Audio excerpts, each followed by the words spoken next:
Okey, Assalamualaikum warahmatullahi wabarakatuh. Ini petua saya bila saya selalu menggunakan Excel untuk buat database ataupun buat segmentation database. So, petua saya simple sangat. Apa yang anda perlu buat adalah daripada ruangan atas kita, kalau anda tengok apa yang saya buat ni, saya try buat ruangan dia, saya besarkan jap skrin ni jap Saya jadikan dia 200 macam ni. So biasanya saya akan letakkan nama dulu. Kemudian saya akan letakkan nombor telefon. Kemudian saya akan letakkan region dia, mereka. Kalau ada alamat. Kalau ada email. Letak email dulu pun tak apa. Kemudian lepas ini baru kita susun region ke. Kita nak letak dia, region ni maksudnya kawasan diri dia kat mana lah. Perak ke apa semua kan. Nak buat Pantai Timur ke apa ke tak ada masalah. Kemudian kita letakkan dia punya title. Title jika ada. Sekiranya ada juga barangan yang ordering dia. Order in dia beli apa dan sebagainya, kita dah tahu dah dia beli apa. So bila anda ada macam ni punya pergerakan, so anda akan jadi mudah untuk nak buat database. Dan semua database sebaik-baiknya anda kumpulkan nama-nama mereka yang sebegini.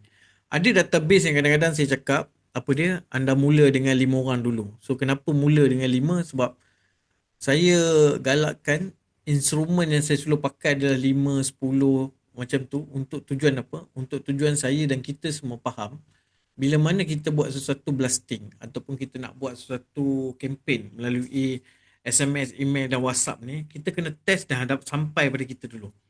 Bila konten tu dah dapat sampai cantik, tu cerita dia. Tapi bukan tu yang saya nak kupas kali ni, tapi saya nak kupas macam mana you nak susun database. So bila you susun database, you buat macam ni: nama, nombor telefon, email, region, title, order in.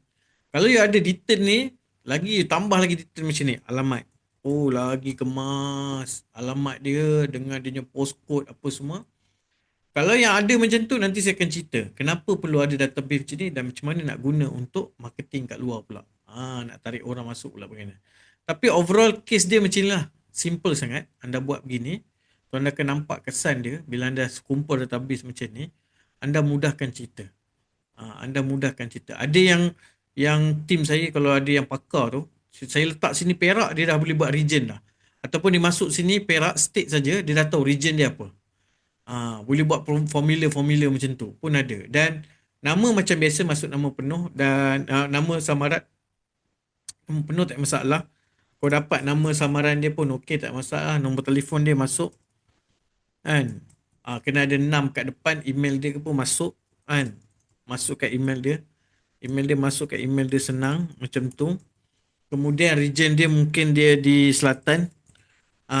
So anda dah kenal pasti dia kat selatan tu pun anda minta database. Apa saja database anda nak buat lepas ni, anda gunakan gerak kerja macam ni. Title, mungkin dia ni seorang apa? Trainer. Tulis itu, trainer. Order in, dia ni beli apa? Dia ni beli ebook CRM, contoh kan. Alamat dia kat mana? So kalau you dapat alamat dia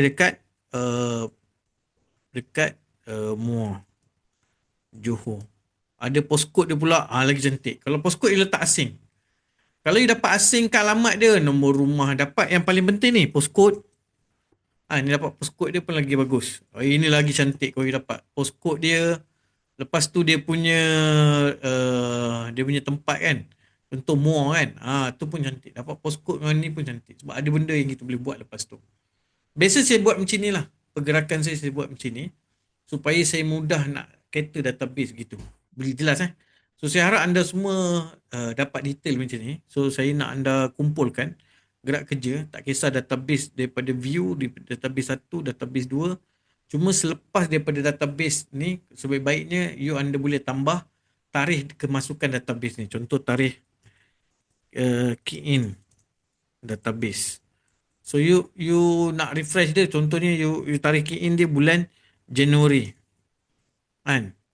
Januari. Tapi jangan campur aduk banyak-banyak. So, campur aduk dia sebaik-baiknya campur dia. Kalau Januari 2026, letak Januari 2026. So you buat database 2026 saja. Sheet ni adalah untuk satu sheet ni you buat kalau untuk tahun 2026 2026 atau buat Januari saja. Februari saja. March saja. Lebih you spesifik you simpan database, lagi baik. Ni penerangan tentang macam mana nak buat database dengan cantik dan kemas. Boleh jelas So harap kalau ada pertanyaan nanti tanyalah. Boleh insyaAllah. Kita ada group kan? InsyaAllah.